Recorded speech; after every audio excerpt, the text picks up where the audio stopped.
দোস্ত, দেশের দক্ষিণ পূর্বাঞ্চলে ভয়াবহ বন্যায় গণত্রাণ কর্মসূচিতে মোট আয় হয়েছে 11,69,84,820 টাকা। ব্যয় হয়েছে 1,78,33,207 টাকা। বাকি টাকাগুলো তাহলে কোথায় গেল? অ্যান্ড সেকেন্ড নিউজটি থাকবে কানপুরে বাংলাদেশ ভারত দ্বিতীয় টেস্ট শেষে টেস্টে কোহলি ও সাকিবের শেষ দেখায় কোহলি সাকিবকে অসাধারণ একটি উপহার দিলেন। নমস্কার দোস্ত, মঙ্গলবার 1 অক্টোবর রাতে ঢাকা বিশ্ববিদ্যালয়ের ছাত্র শিক্ষা কেন্দ্রের অডিটোরিয়ামে আয়োজিত সংবাদ সম্মেলনে গণত্রাণ কর্মসূচির পূর্ণাঙ্গ অডিট ঘোষণা করা হয়েছে। দোস্ত, পূর্ণাঙ্গ রিপোর্ট অনুযায়ী কর্মসূচিতে মোট আয় হয়েছে 11,69,84,820 টাকা। বন্যার্তদের মাঝে ব্যয় হয়েছে 1,78,33,207 টাকা। তাহলে বাকি টাকাগুলো কোথায় গেল? আচ্ছা, আপনি কি বানভাসী মানুষদের আর্থিক কোনো সাহায্য করেছিলেন? অবশ্যই কমেন্ট করে যাবেন।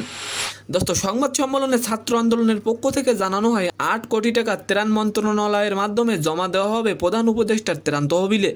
বাকি 1,91,00,000 টাকা উত্তরবঙ্গের বন্যা কবলিত এলাকায় খরচ করা হবে। দোস্ত, অন্যদিকে আন্তর্জাতিক ক্রিকেটের কেরিয়ারের পড়ন্ত বেলায় বাংলাদেশের পোস্টার বয় সাকিব আল হাসান টি-20 বিশ্বকাপে খেলেছেন তার শেষ টি-20। এবার সম্ভবত কানপুরে তার শেষ টেস্ট ম্যাচও খেলা হয়ে গেছে। আর এই বিদায়ী বেলায় বিরাট কোহলি সাকিবকে একটি বিশাল উপহার দিলেন। কোহলি টেস্ট ম্যাচ শেষে দৌড়ে সাকিবের কাছে আসে এবং তার হাতে ছিল নিজের একটি ব্যাট। বিদায়ী স্মারক হিসেবে সাকিবের হাতে এই ব্যাটটি তুলে দেন কোহলি। এতটুকু নিশ্চিত যে টেস্টে বিরাটের সাথে এটিই সাকিবের শেষ দেখা।